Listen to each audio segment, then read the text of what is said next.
Bienvenue sur mon podcast Ma vie de sorcière qui rend accessible l'énergétique, la spiritualité, le développement personnel et la sorcellerie. Je suis Christelle Célis, sorcière multicasquette et je t'accompagne à la rencontre de tes émotions, de ton inconscient, de ton corps physique, énergétique et aussi à travers ton système de pensée.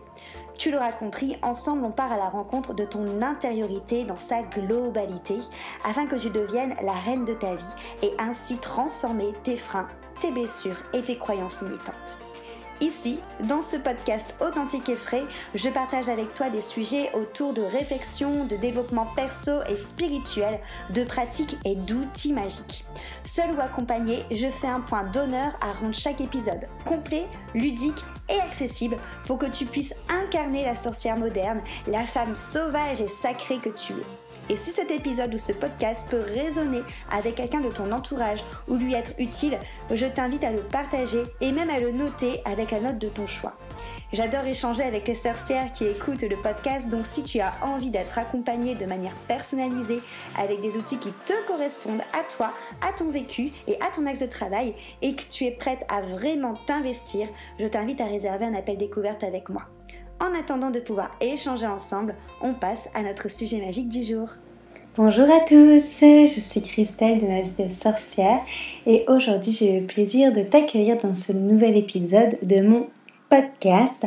Encore une fois, si tu penses que cette chaîne de podcast peut aider ou éclairer quelqu'un, je t'invite vraiment à soit en parler, soit directement à partager le lien de la chaîne ou l'épisode en question. Aujourd'hui, j'ai envie de te parler d'une de mes réflexions personnelles que j'ai depuis un petit temps sur le côté dualité. Je t'ai déjà fait plusieurs épisodes là-dessus, sur cette notion que la dualité n'existait pas, qu'on pouvait être à la fois quelqu'un, par exemple, d'extrêmement généreux, mais parfois, suivant de quoi il s'agit, de la période ou de la personne en face de toi, tu peux aussi te montrer, par exemple, très radin. Et en fait, j'ai eu une observation de moi-même là-dessus qui a été vraiment très profonde, qui a été vraiment très intense. Et j'aimerais que toi-même, tu prennes le temps aussi de t'observer de cette manière. En fait, je sais que avec les personnes que j'accompagne lors des élévations, je t'invite d'ailleurs à cliquer sur le lien dans ma bio si tu veux voir de quoi il s'agit. Je suis une personne qui est beaucoup à l'écoute, qui est très tolérante et qui peut vraiment entendre plein de choses. Mais en fait, je me rends compte qu'avec les personnes de mon entourage, alors pas sur tous les sujets bien sûr, mais je peux avoir ce manque de tolérance parfois avec eux. Et ça, c'est hyper intéressant, tu vois, quand je te parlais de dualité. C'est que oui, tous mes coachés vont dire ah, Christelle est super douce, super tolérante, super à l'écoute et tout, c'est vrai. Mais ce que je veux que tu comprennes, en fait, c'est que c'est pas forcément vrai tout le temps. Et c'est carrément ok. Comme cette notion aussi d'être en effet je suis quelqu'un qui est beaucoup dans la compassion en règle générale envers tous les gens qui m'entourent. Tu vois, s'il y a une personne autour de moi qui va par exemple mal parler, avoir un comportement excessif, je vais être beaucoup dans la compassion en comprenant que c'est ces parts d'ombre qui parlent et que c'est pas vraiment ce que la personne est au fond d'elle. Mais je vais pas du tout avoir par contre cette compassion envers moi-même. Donc c'est aussi pour te montrer que la dualité, elle est envers les autres, mais elle peut être aussi envers toi. Tu vois, par exemple, ce côté compassion, douceur, écoute que j'ai pour les autres, je ne l'ai pas pour moi. Et ça, c'est super important et j'aimerais que tu prennes le temps justement, toi, de te poser la question de cette dualité que tu as. Par exemple, tu vois, il y a des personnes qui vont me dire « Non, moi Christelle, je suis juste généreuse et à aucun moment je suis radine. » Ok, est-ce que tu es généreuse aussi avec toi ? Et là, souvent, la réponse est carrément différente. Donc finalement, la dualité, on l'a en nous. Et du coup, je pensais à ça par rapport à moi et ensuite j'ai pensé, tu sais, aux personnes qui m'ont fait du mal. Par exemple, je sais pas moi, des amis qui ont pu trahir ou des ex qui ont pu tromper, qui ont pu manipuler. Et il y a une phrase que j'aime beaucoup, que je dis depuis super longtemps, puisque c'est quelque chose pour lequel j'en ai vraiment conscience. qu'on peut être en effet un connard pour X ou Y personne, mais on peut être aussi quelqu'un de bien pour X ou Y personne. Mais il y avait quand même des typologies de personnes que j'ai rencontrées, des personnes par exemple très manipulatrices, où j'étais persuadée que cette personne ne changerait jamais. Parce que je me suis dit, c'est tout dans son caractère, c'est dans ce qu'on lui a peut-être transmis, c'est sa manière d'aimer, c'est sa manière de concevoir le couple, et ça ne changera pas. Mais en même temps, si je réfléchis à ce que je viens de te dire et qu'on est tous dualité, ça veut très bien dire que cette personne peut en effet être quelqu'un de manipulateur avec toi, d'être vraiment quelqu'un qui t'a fait souffrir, qui t'a pas respecté, mais ça veut dire qu'elle peut être aussi totalement l'extrême inverse. Et qu'elle peut l'être avec quelqu'un d'autre. Et c'est ok. Et ça c'est pareil, tu vois, même si c'est des choses que j'avais, je dirais, conscientisées, je les avais pas encore intégrées. Et quand je me suis rendu compte de ça, en fait, que entre guillemets, celui que je peux voir comme un connard ou comme un méchant, en fait, avec une autre personne, peut être quelqu'un peut-être de très doux ou vraiment dans l'écoute, dans la compassion et tout ça, je me suis dit, ah ouais.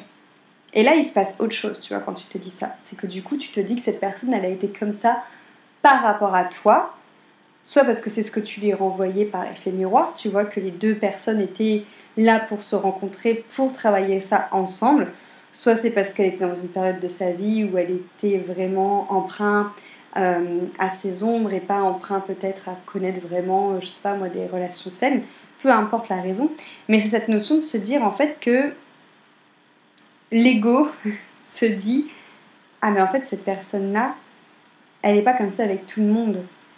C'est un côté rassurant, tu vois.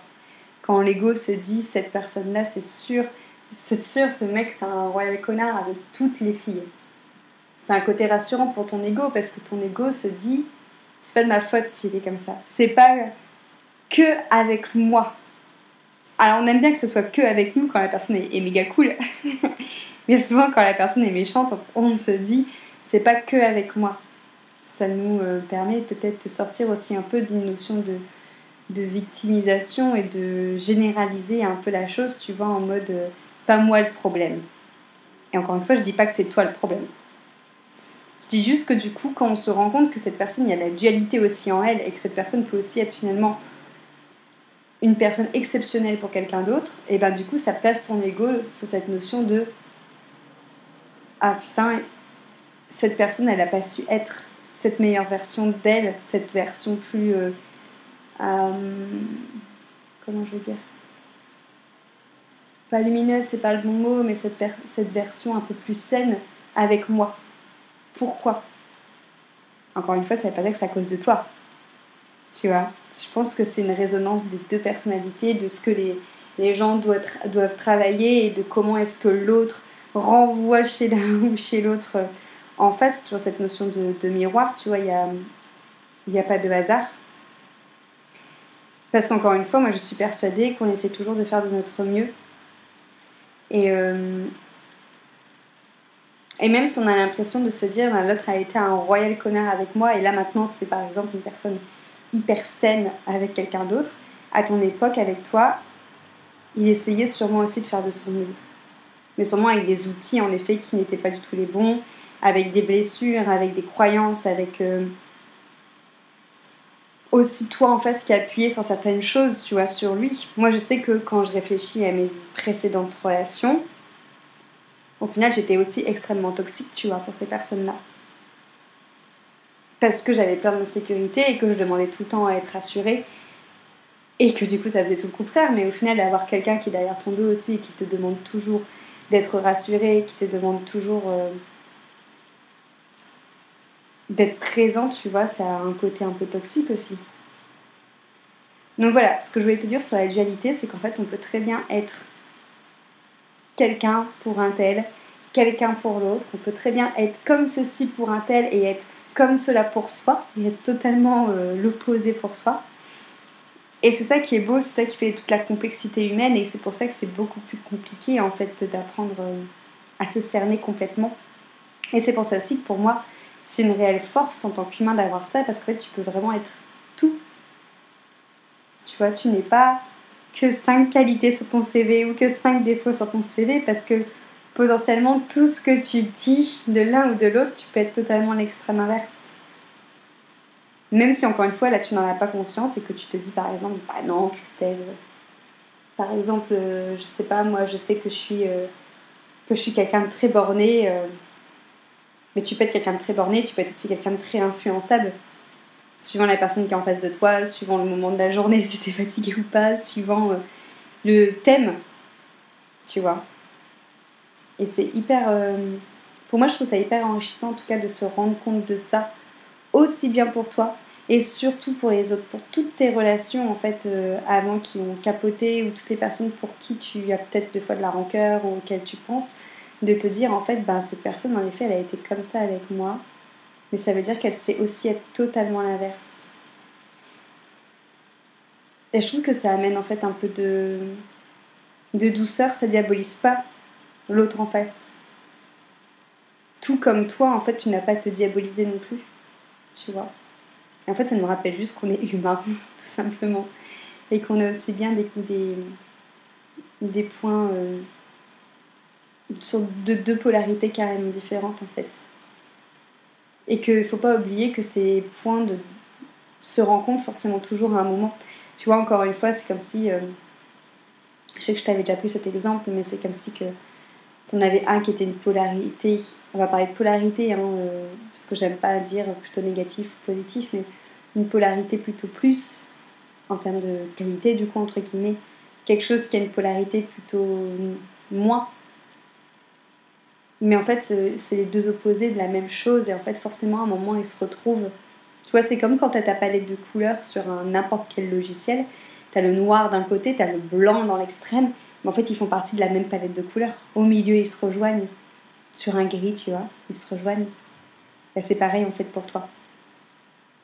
Et en fait, ce serait marrant comme exercice que tu prennes le temps, justement, de t'identifier pour que tu vois, justement, quels sont ces adjectifs plutôt de polarité positif et ceux de polarité plutôt négative qui viennent naturellement à toi, et que tu te poses la question, bah en fait forcément je suis l'inverse, dans quelles circonstances, avec qui, est-ce que c'est avec moi, est-ce que c'est avec les autres, est-ce que c'est face à des situations ou des personnes en particulier, et ça va permettre de te mettre face à toutes les nuances de qui tu es, et je trouve ça hyper intéressant. Voilà pour mon petit partage du jour. J'espère que ça t'aura parlé, j'espère que ça t'aura donné envie de creuser un petit peu plus dans ta personnalité. Encore une fois, la meilleure manière de se connaître, c'est de travailler sur soi, c'est de prendre le temps de rentrer en contact, d'oser aller voir à l'intérieur de soi. Il y a beaucoup de personnes qui savent qu'il y a des trucs à travailler à l'intérieur de soi, mais qui n'osent pas aller voir. Parce que ça fait remuer certaines choses et que c'est désagréable et que ça fait montrer peut-être une partie de soi qu'on n'aime pas. Mais en fait, cette partie de soi que tu n'aimes pas, elle est forcément la polarité d'une partie de toi que tu vas bien aimer si tu la connais pas encore ou que tu aimes. Et elle a le mérite d'exister en fait, parce que sans l'une, on n'a pas l'autre. Donc du coup, si tu veux aller plus loin, je t'invite vraiment à prendre un appel gratuit avec moi, comme ça on échange ensemble, on voit si le feeling passe entre nous deux. Et on part sur une élévation. L'élévation, c'est vraiment un accompagnement du coup de 10 heures sous forme de 6 rendez-vous. Et le but d'élévation, c'est vraiment de travailler sur toi dans la globalité de qui tu es. Mais travailler aussi bien sur ton corps physique que ton corps mental, énergétique, émotionnel, conscient, inconscient. Et d'utiliser tous les outils, toute la panoplie d'outils que j'ai, parce que tu es différente, tu n'as pas le même vécu, tu n'as pas les mêmes sensibilités, tu n'as pas la même problématique entre guillemets à transformer que ton voisin, donc il n'y a pas de protocole. Le but, c'est vraiment qu'on parte ensemble dans cette élévation pour que tu puisses transformer tes croyances, tes freins, tes blessures, et que je t'accompagne à l'aide de plein d'outils différents, à l'aide de petits cadeaux, de petites surprises que je vais vraiment concocter pour toi. C'est vraiment une petite, cette élévation. Donc, réserve ton appel découverte avec moi, comme ça on discute, on voit si ça te correspond, si ça peut être une formule pour toi, on voit si le film passe bien entre nous. Et Et j'ai hâte vraiment d'échanger avec toi. Comme c'est un accompagnement qui est vraiment comment je vais dire, dans cette notion où je suis là pour toi H24, il y a très peu de place pour vraiment la qualité de la prestation, la qualité d'écoute. Mais en tout cas, je suis déjà ravie que tu aies écouté cet épisode-là de podcast et j'espère qu'il t'a éclairé et qu'il t'a invité à te voir autrement. Comme d'habitude, j'ai hâte d'avoir ton retour. Je te fais de gros bisous et on se retrouve la semaine prochaine pour un nouvel épisode. À très vite!